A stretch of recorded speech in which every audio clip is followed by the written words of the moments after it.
नमस्कार मित्रांनो, आज आपण अशा विषयावर चर्चा करणार आहोत ज्यामुळे महाराष्ट्रातील आणि संपूर्ण भारतातील हजारो कुटुंबांमध्ये मोठे वाद निर्माण होतात आणि अनेक बहिणी आयुष्यभर एकच प्रश्न विचारत राहतात। मी माझ्या भावाच्या किंवा कुटुंबाच्या सांगण्यावरून हक्क सोड पत्र केले, पण आता मला माझा हिस्सा हवा आहे। मी पुन्हा हिस्सा मागू शकते का? हक्क सोड पत्र केल्यानंतर जमीन किंवा घरामध्ये माझा अधिकार संपतो का? हक्क सोडपत्र रद्द करता येते का? बहिणीने सही केली म्हणजे तिचा कायमचा हक्क संपतो का? आणि जर हक्क सोडपत्र फसवणुकीने, दबावाने, चुकीची माहिती देऊन किंवा कोणताही मोबदला न देता करून घेतले असेल तर त्या बहिणीला कायदेशीर संरक्षण मिळू शकते का? अत्यंत सोप्या भाषेत समजून घेणार आहोत। मित्रांनो, सर्वप्रथम एक गोष्ट स्पष्ट समजून घ्या। हक्क सोडपत्र केले म्हणजे कोणत्याही परिस्थितीत पुन्हा हिस्सा मागता येत नाही, हे वाक्य पूर्णपणे बरोबर नाही। आणि हक्क सोडपत्र केले तर कधीही पुन्हा हिस्सा मिळतो, हे देखील चुकीचे आहे। प्रत्येक प्रकरणात हक्क सोडपत्र कशा परिस्थितीत केले, कोणत्या मालमत्तेबाबत केले, कोणत्या व्यक्तीच्या फायद्यासाठी केले, ते नोंदणीकृत आहे का? त्यात कोणती भाषा वापरली आहे? बहिणीला त्यावेळी व्यवहाराची पूर्ण माहिती होती का? तिने स्वच्छेने सही केली का? मोबदला मिळाला का? फसवणूक किंवा दबाव होता का? आणि दावा किती काळानंतर दाखल केला गेला या सर्व गोष्टी अत्यंत महत्त्वाच्या असतात। म्हणून आजचा हा विषय फक्त हक्क सोडपत्र केले की हिस्सा संपतो का एवढाच नाही, तर वैध हक्क सोडपत्र आणि रद्द करता येणारे हक्क सोडपत्र यामध्ये फरक काय, हा खरा विषय आहे। आता सर्वप्रथम समजून घेऊया की हक्क सोडपत्र म्हणजे काय। एखाद्या व्यक्तीला एखाद्या मालमत्तेबाबत कायदेशीर हिस्सा किंवा हक्क असतो आणि ती व्यक्ती आपला तो हक्क दुसऱ्या सहहक्कदाराच्या किंवा संबंधित व्यक्तीच्या फायद्यासाठी सोडते। आता सर्वप्रथम समजून घेऊया की हक्क सोडपत्र म्हणजे काय। एखाद्या व्यक्तीला एखाद्या मालमत्तेमध्ये कायदेशीर हिस्सा किंवा हक्क असतो आणि ती व्यक्ती आपले तो हक्क दुसऱ्या सहहक्कदाराच्या किंवा संबंधित व्यक्तीच्या फायद्यासाठी सोडते, तेव्हा सामान्य भाषेत त्याला हक्क सोडपत्र किंवा रिलीज डीड म्हणतात। उदाहरणार्थ, वडिलांच्या मृत्यूनंतर त्यांच्या नावावर जमीन आहे। आई, मुले आणि मुली हे सर्व कायदेशीर वारस आहेत। आता एखादी मुलगी म्हणते की मला माझा हिस्सा नको, मी माझे हक्क भावाच्या नावावर सोडते आणि त्यासाठी हक्क सोडपत्र करते। अशा वेळी त्या दस्तऐवजाचा कायदेशीर परिणाम काय होतो हे त्या दस्तऐवजाच्या स्वरूपावर आणि परिस्थितीवर अवलंबून असते। जर बहिणीने पूर्ण माहिती घेऊन स्वतःच्या इच्छेने, कोणताही दबाव नसताना, फसवणूक नसताना दस्तऐवज वाचून किंवा समजून कायदेशीर पद्धतीने हक्क सोडपत्र केले असेल आणि ते वैध पद्धतीने नोंदणीकृत असेल तर त्यानंतर केवळ मन बदलले म्हणून पुन्हा त्याच हिस्स्याची मागणी करणे अत्यंत कठीण होऊ शकते। कारण कायद्यात एखाद्या व्यक्तीने स्वच्छेने आपला हक्क सोडला असेल तर नंतर फक्त आता मला हिस्सा हवा आहे असे म्हणणे पुरेसे नसते। पण मित्रांनो, येथे सर्वात महत्त्वाचा प्रश्न आहे, बहिणीने हक्क सोडपत्र खरोखरच स्वच्छेने केले होते का? कारण अनेक वेळा कुटुंबात असे घडते की वडिलांच्या मृत्यू झाल्यानंतर भावंडे एकत्र बसतात। भाऊ बहिणीला सांगतो, तुझा या जमिनीत काही हक्क नाही, तू मुलगी आहे, तुझे लग्न झाले आहे, तुला हिस्सा मिळत नाही। किंवा बहिणीला सांगितले जाते, फक्त सरकारी नोंदणीसाठी सही कर, हा साधा कागद आहे, तुझा हक्क जाणार नाही किंवा तुला पैसे नंतर देतो, आधी सही कर, किंवा तू सही केली नाहीस तर घरात वाद होईल, तुझ्याशी संबंध ठेवणार नाही। किंवा आई वडिलांनी सांगितले आहे की मुलींना हिस्सा नसतो। अशा परिस्थितीमध्ये बहिणीने नेमके काय केले? समजून सही केली आणि तिला वास्तविक कायदेशीर हक्काची माहिती होती का, हा प्रश्न महत्त्वाचा ठरतो। जर फसवणूक, चुकीचे प्रतिनिधित्व, दबाव, अनुचित प्रभाव किंवा जबरदस्तीने हक्क सोडपत्र करून घेतले असेल तर त्या दस्तऐवजाला कायदेशीर आव्हान देण्याचा मार्ग उपलब्ध असू शकतो। पण त्यासाठी फक्त तोंडी आरोप पुरेसे नसतात, न्यायालयात हे सिद्ध करण्यासाठी उपलब्ध पुरावे अत्यंत महत्त्वाचे असतात। अर्जित किंवा वडिलांच्या संपत्तीत हक्क असतो का? मित्रांनो, हिंदू वारसा कायद्यात मुलींच्या हक्कांबाबत मोठे बदल झाले आहेत। मुलगी ही फक्त मुलगी आहे म्हणून तिला वडिलोपार्जित संपत्तीतून आपोआप वगळता येत नाही। परिस्थितीनुसार तिला मुलाप्रमाणे समान हक्क असू शकतो, परंतु हा हक्क अस्तित्वात असताना तिने वैध पद्धतीने तो हक्क सोडला असेल तर त्या हक्क सोडपत्राचा कायदेशीर परिणाम होऊ शकतो। म्हणून मुलीला हिस्सा आहे आणि मुलीने तो हिस्सा वैधपणे सोडला आहे, हे दोन वेगवेगळे प्रश्न आहेत। आता एक उदाहरण पाहूया। समजा वडिलांच्या नावावर 10 एकर जमीन होती। वडिलांच्या मृत्यूनंतर त्यांना 2 मुले आणि 1 मुलगी असे वारस आहेत। कायद्यानुसार मुलगी ही वारस असू शकते। आता भावांनी बहिणीला सांगितले की तुझा हिस्सा आम्ही तुला देऊ, तू हक्क सोडपत्र कर। बहिणीने दस्तऐवज वाचून, समजून आणि स्वच्छेने नोंदणीकृत हक्क सोडपत्र केले. त्यानंतर अनेक वर्षांनी जमीन वाढली, तिची किंमत वाढली आणि बहिणीला वाटले की माझा हिस्सा मला हवा.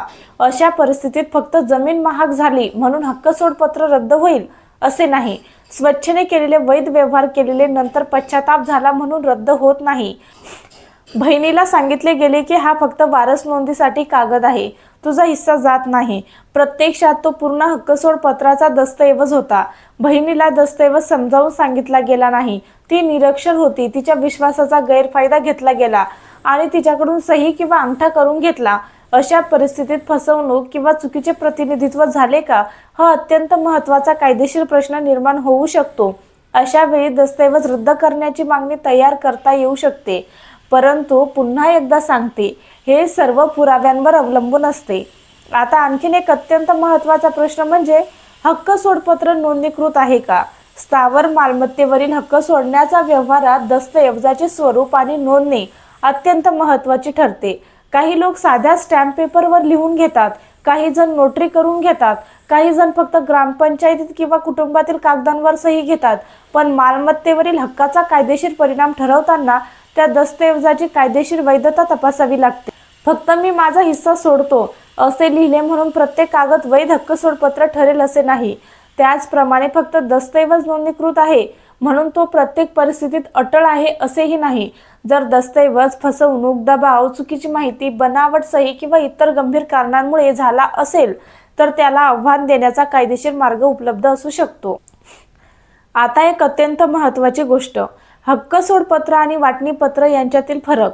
अनेक लोकांना वाटते की बहिणीने हक्क सोडपत्र केले, तिने जमीन भावाला विकली. असे नाही. हक्क सोडपत्राची कायदेशीर रचना वेगळी असू शकते. काही वेळा सहहक्कदार आपला हिस्सा दुसऱ्या सहहक्कदाराच्या फायद्यासाठी सोडतो. त्यात मोबदला आहे का, नाही का, कोणाच्या फायद्यासाठी हक्क सोडला यावर दस्तऐवजाचा कायदेशीर परिणाम अवलंबून असतो. म्हणून दस्तऐवजाचे नाव पाहूनच अंतिम निष्कर्ष काढू नका.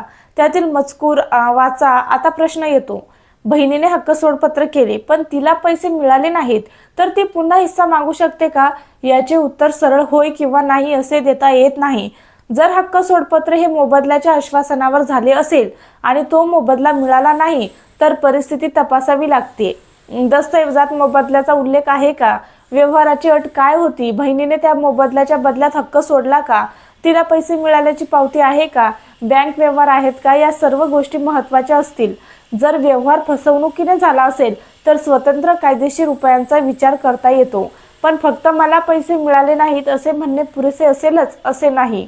आता दुसरी परिस्थिती, बहिणीने हक्क सोडपत्र केले आणि त्यानंतर फेरफार नोंद झाली.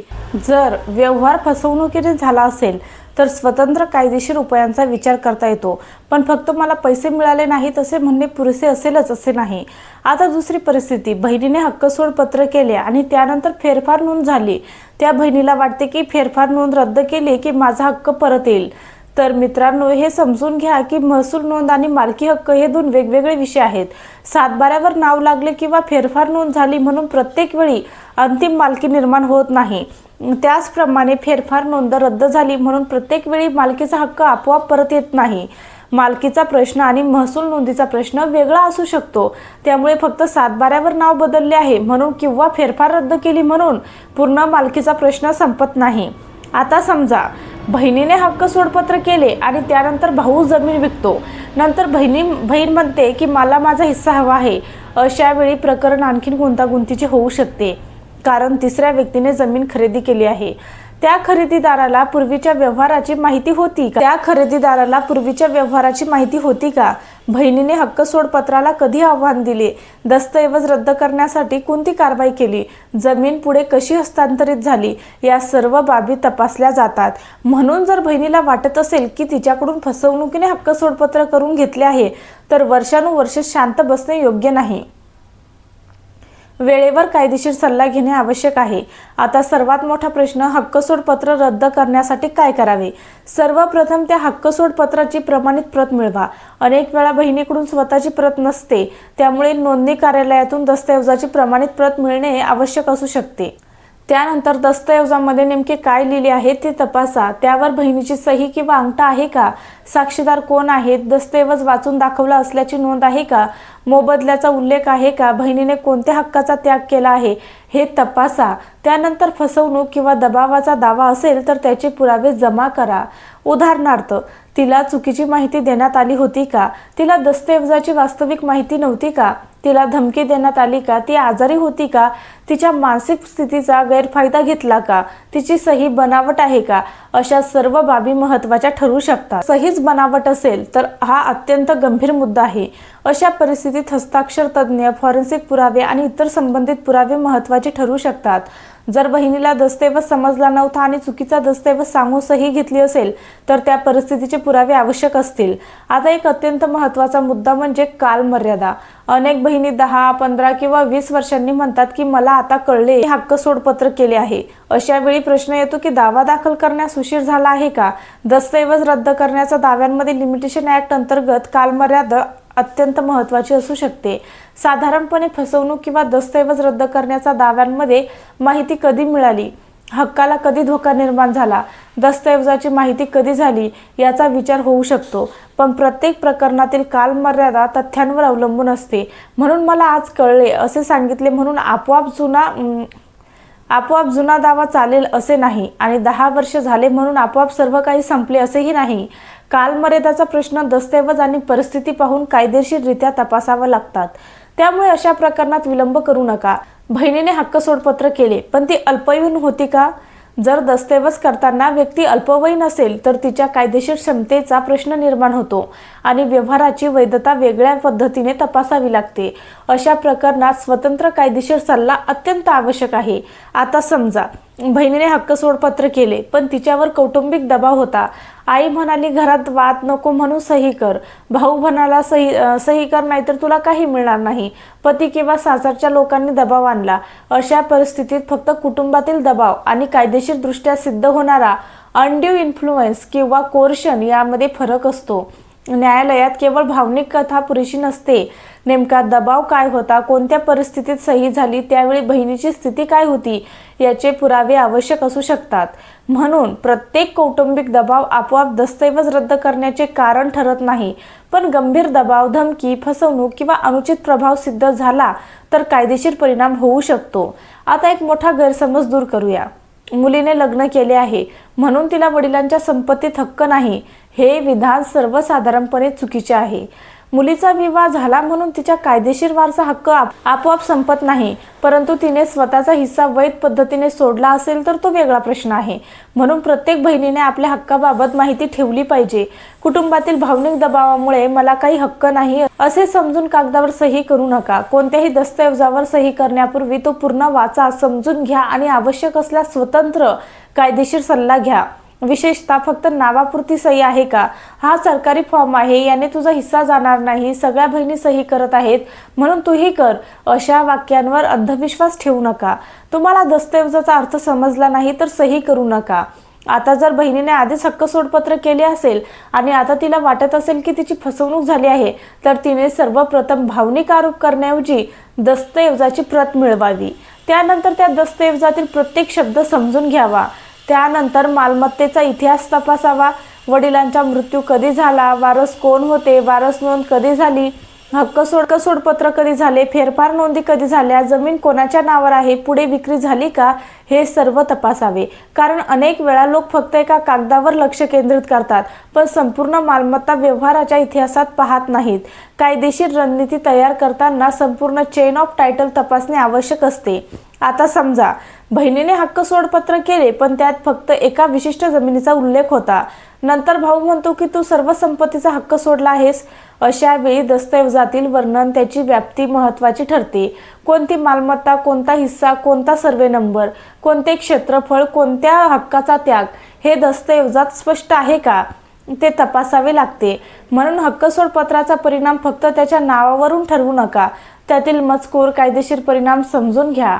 आता काही लोक म्हणतात बहिणीने हक्क सोडपत्र केले आणि त्यावर सही केली म्हणजे आता ती कधीही कोर्टात जाऊ शकत नाही. हेही पूर्णपणे बरोबर नाही. जर दस्तऐवज वैध असेल आणि स्वच्छतेने केला असेल तर आव्हान करणे कठीण असू शकते, पण जर दस्तऐवज फसवणुकीने, बनावट सहीने, दबावाने किंवा चुकीच्या माहितीवरून करून घेतलेला असेल तर कायदेशीर उपायांचा प्रश्न निर्माण होऊ शकतो. न्यायालयात प्रत्येक प्रकरणातील पुरावे पाहते. आता दुसरीकडे काही बहिणी फक्त जमीन महाग झाली म्हणून जुना हक्कसोड पत्र रद्द करण्याचा प्रयत्न करतात, पण केवळ मालमत्तेची किंमत वाढली म्हणून वैध व्यवहार रद्द होत नाही. हा देखील एक महत्त्वाचा कायदेशीर सिद्धांत आहे. तुम्ही स्वच्छेने व्यवहार केला असेल आणि नंतर मालमत्तेची किंमत वाढली म्हणून पश्चाताप झाला असेल तर तो वेगळा प्रश्न आहे. त्यामुळे प्रत्येक प्रकरणात भावनिक नाराजी आणि कायदेशीर फसवणूक यामध्ये फरक करणे आवश्यक आहे. आता बहिणीने हक्कसोडपत्र केले आणि त्यानंतर भावाने तिला काही पैसे देण्याचे आश्वासन दिले पण पैसे दिले नाहीत. अशा वेळी दस्तऐवजातील अटी आणि पुरावे तपासणे महत्त्वाचे आहे. मोबदल्याचा उल्लेख आहे का, पैसे देण्याची तारीख काय होती, कोणती पावती आहे, बँक व्यवहार झाला का, संदेश आहेत का, साक्षीदार आहेत का, या सर्व गोष्टींचा विचार होऊ शकतो. काही प्रकरणांमध्ये पैशांचा वसुलीचा स्वतंत्र प्रश्न निर्माण होऊ शकतो. कायदा प्रत्येक पक्षाला न्याय देण्याचा प्रयत्न करतो, त्यामुळे भावंडांनी शक्य असल्यास स्पष्ट, पारदर्शक आणि न्याय व्यवहार करावा, कारण जमीन आणि संपत्तीच्या वादामुळे अनेक कुटुंबे कायमची तुटतात. आता या विषयाचा सर्वात महत्त्वाचा व्यावहारिक सल्ला असा आहे की कोणत्याही हक्कसोड पत्रावर सही करण्यापूर्वी प्रथम आपला कायदेशीर हिस्सा किती आहे हे समजून घ्या. दुसरे म्हणजे दस्तऐवज पूर्ण वाचा. तिसरे म्हणजे तो कोणत्या मालमत्तेबाबत आहे हे तपासा. चौथे म्हणजे तुम्हाला कोणताही मोबदला मिळणार आहे का ते स्पष्ट करा.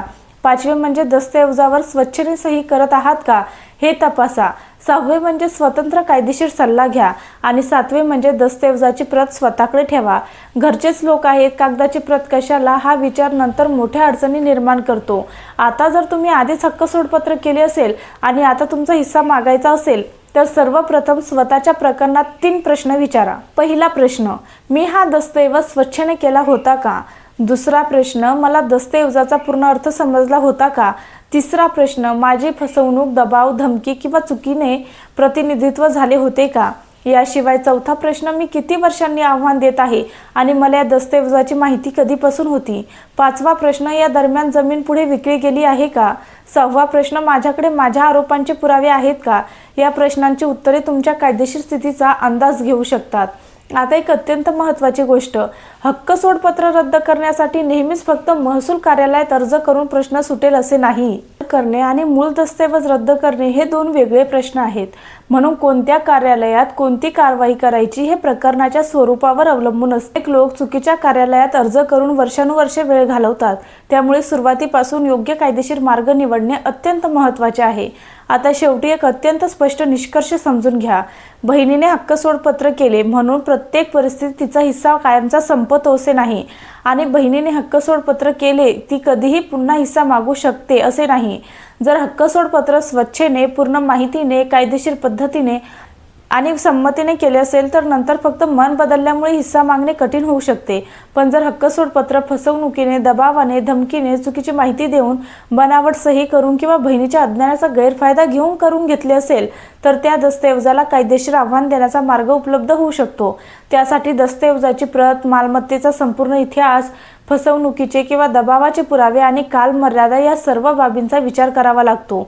म्हणून बहिणींनी आपल्या कायदेशीर हक्काबाबत जागरूक राहावे. कोणत्याही कागदावर न समजता सही करू नये आणि आधीच हक्कसोडपत्र केले असेल तर भावनिक चर्चेवर अवलंबून न राहता दस्तऐवजाची कायदेशीर तपासणी करावी.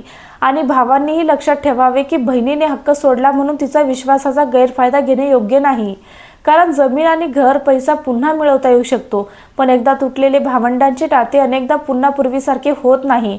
म्हणून हक्कसोडपत्र करण्यापूर्वी विचार करा, समजून घ्या, कागदपत्रे तपासा आणि आवश्यक असल्यास स्वतंत्र कायदेशीर सल्ला घ्या. आणि जर फसवणूक झाली असेल तर गप्प बसू नका, कारण कायद्याची माहिती असलेली व्यक्तीच आपल्या हक्काचे योग्य संरक्षण करू शकते.